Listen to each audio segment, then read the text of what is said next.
ગુના કર્યા તો મેલડી ના કર્યા, ગુના થયા તો તમારી પેઢી તમારા વડવાઓની માના થયા ને. હવે આજે તમે એમ કહો છો કે માતાજી મારું દુઃખ મટાડી દે, તો મટી જાય ખરી? મટી જાય? તમે પોતે વિચાર કરો, મટી જાય ખરી? એવી રીતે દુઃખ મટશે નહીં. હું એવું કહું છું કે આ જીવનની અંદર જેટલા પણ દુઃખ આવતા હોય ને એને પ્રેમથી સ્વીકાર કરજો અને સાથે આપણી ખોડિયાલને મેળડીને કાળકાને સાથે રાખજો. લોકો કે વિધાતા લેખ લખ્યા, કર્મનું ભોગવવું પડે. જેને શંકર ભગવાનનું ભજન કર્યું, જેને શિવ મંદિરે જવાનું ચાલુ કર્યું, સવારે વહેલા એની કુળદેવીની આરતી કરીને એના લેખ તો મહાદેવ પોતે બદલવા આવે છો મેલડી છો. માણસ દરેક વસ્તુ કરી શકે. આજે પણ તમને દેવના દર્શન થાય, આજે પણ તમે દેવની કૃપા મેળવી શકો છો. પણ તમે એવા થતા માતાજી ને ભગવાન અને પરમાત્માની કુદરત હોય ને એ તો સેવા માગશે, મન જોશે. સેવા માગશે, મન જોશે, ભાવ જોશે, હૃદયનો ભાવ જોશે. તમારી ગાડી જોવા નહીં આવે, તમારું મોટું ઘર કે તમારી હવેલી જોવા નહીં આવે,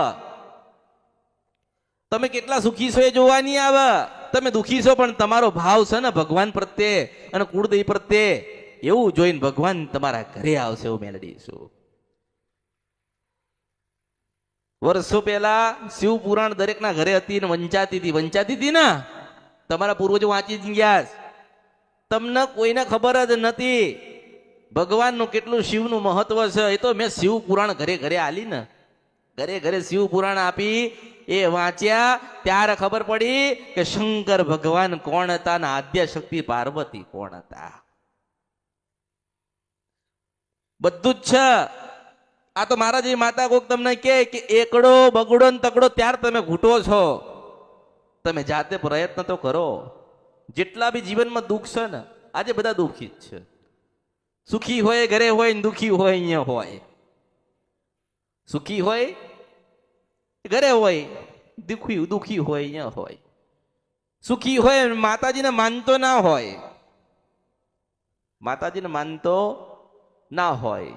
દુઃખી હોય દરેક માતાજીને માનતો હોય. નાનામાંથી નાની કોઈક રસ્તામાં ડેરી એ મળે ને, નાની આટલી ડેરી, તો એ ડેરી એ પાછું બેહીન માફી માગ, બે વાત કર અને પોતે નાનો બનીને કગર વગર ને કાલા વાલા કરતો હોય.